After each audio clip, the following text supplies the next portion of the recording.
Kauli ya makamu mwenyekiti wa Chadema John Heche ya kwamba kuna baadhi ya viongozi wanafaidika kutokana na changamoto za upatikanaji wa mafuta imeibua mjadala na kumtaka kujibu mkuu wa mkoa wa Dar es Salaam Albert Chalamila. Akizungumza hii leo jijini Dar es Salaam, Chalamila amesema kuwa kumekuwepo na dukuduku na malalamiko ya wananchi kuhusu upatikanaji na bei ya mafuta nchini, akibainisha kuwa suala hilo linatokana na mwenendo wa soko la dunia.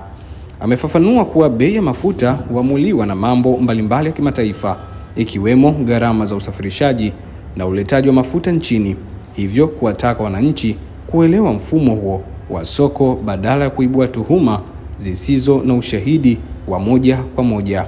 Mimi naitwa Mikandaba na hizi ni ripoti zaidi. Dukuduku na malalamiko mengi yanayohusiana na masuala ya upatikanaji wa mafuta kwa ujumla wake, kama ambavyo nilitoa taarifa kidogo sana pale kwa Mheshimiwa Waziri Mkuu wa Jamhuri ya Muungano wa Tanzania. Lakini kitu ambacho Watanzania wengi wanalalamika ni kuhusiana tu na bei. Na nimemsikia pia ndugu yangu Heche ambaye ni makamu mwenyekiti wa Chama cha Demokrasia na Maendeleo akizungumzia kwamba kupanda kwa bei ya mafuta iliyotokea sasa ni viongozi wachache wanakula pesa. Sasa labda mimi, ndugu zangu waandishi wa habari, niwape tu ufafanuzi kidogo. Unajua, wakati fulani kama huna data vizuri, ni vizuri usizungumze kwa watu.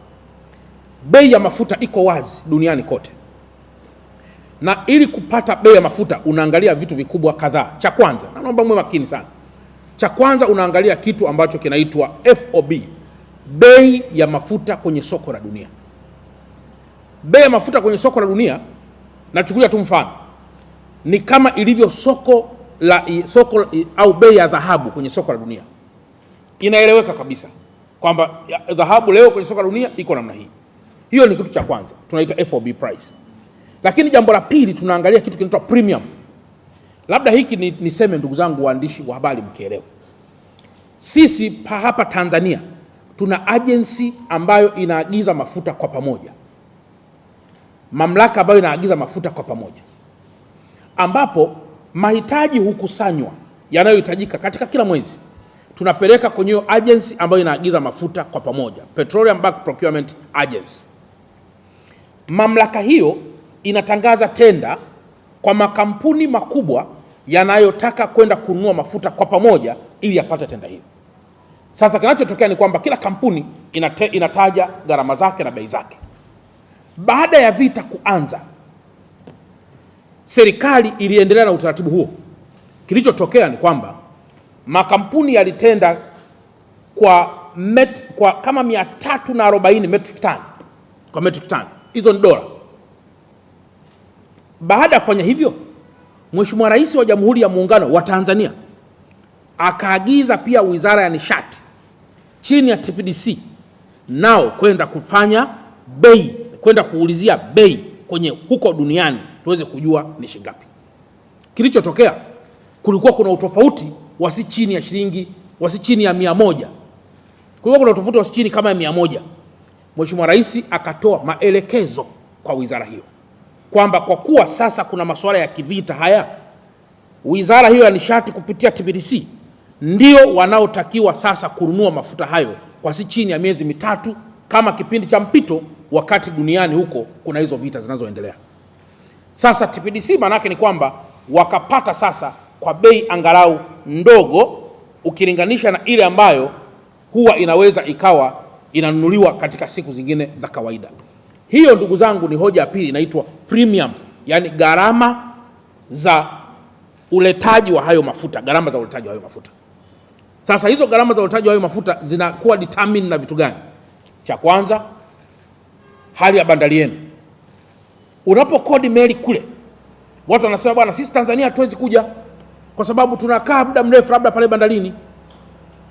Sasa tukikaa muda mrefu itabidi mlipe nyinyi wenyewe sasa hiyo gharama ambayo sisi tunakaa pale bandarini. Mkiona zile meli kule nje kunaitwa out anchorage. Lakini pia hali ya bandari yenu, vifaa sasa vya kupakulia, kama ni makontena au kama ni mafuta, ambacho kifaa kimoja hapo kinaitwa SSG ambayo ni ship to shore gantry crane. Lakini vifaa vingine, ndio maana leo mnaona hali ya bandari yenu, hali ya guts ina ukubwa kwa namna gani kwa accommodate meli kubwa au meli ndogo.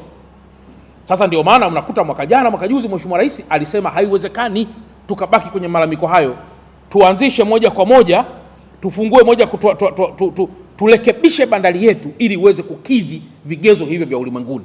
Ndio yale mnakuta kidogo watu wakaanza kupiga kelele, lakini kwa sababu tulikuwa tu hatufahamu. Marekebisho makubwa ambayo Mheshimiwa Rais aliya ni kama haya, ni kama alikuwa nabii wa kwamba tunaelekea wapi. Hivyo ni vitu pia ambavyo vina determine ile premium ambayo tunaita premium.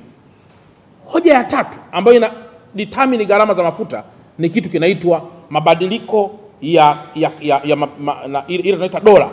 Dola ikipanda, ikishuka, vile vitu vyote pia vinaathiri gharama za mafuta katika mkoa wetu au katika taifa letu.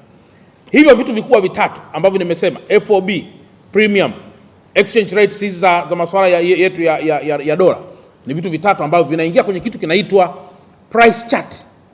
Kwenye price chart kinachoongezeka sasa baada ya hivyo vitu vitatu, kinachoongezeka ni tozo za kisheria zilizopitishwa na bunge ambazo zinaingia kwenye mafuta, ambazo tozo zile ukiangalia kama 1000 na plus kidogo za kisheria.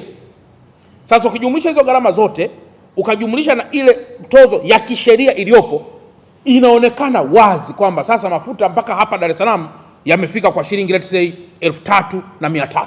Nachukulia tu mfano.